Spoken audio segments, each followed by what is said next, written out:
Wow, ganda. Ano nga bang pinagawa sa atin ni Bossing? Tara, alamin natin!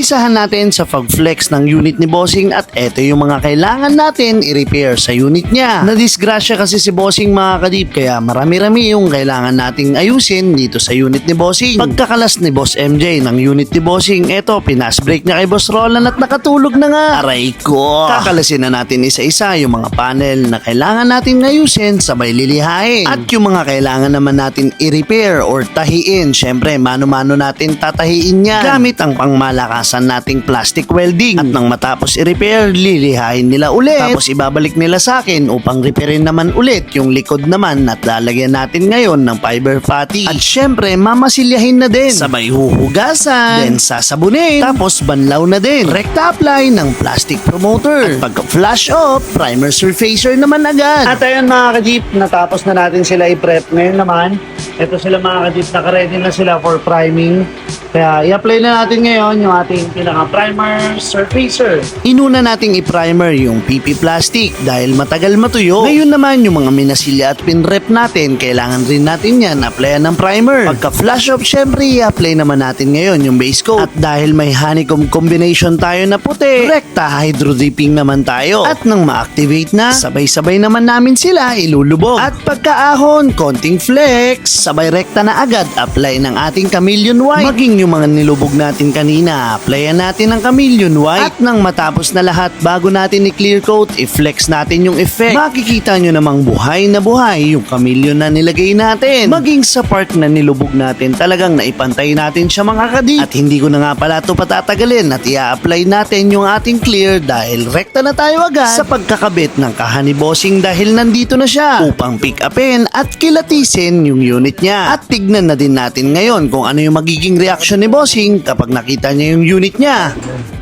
Ganda. Pangas. Panalo. So ayun mga kadip, ito yung project natin today. At ito si Bossing. Yan. Pangalan pala ni Boss. Harem. Si Boss Harem natin ay nadisgrasya at all goods na yung unit niya. Boss, kamusta yung unit mo? Goods na goods. Wala akong masabi. Wala akong masabi. So nakuha naman natin yung basag doon sa kabila, tapos yung gas-gas din dito sa area na to. Yan, na-repair na natin yan.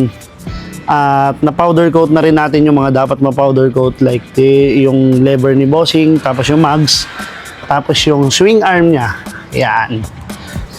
Pinowder coat din natin yan ng glossy black. Boss Harem, kung i-rate mo yung trabahong ginawa natin sa unit mo, sir, 1 to 10.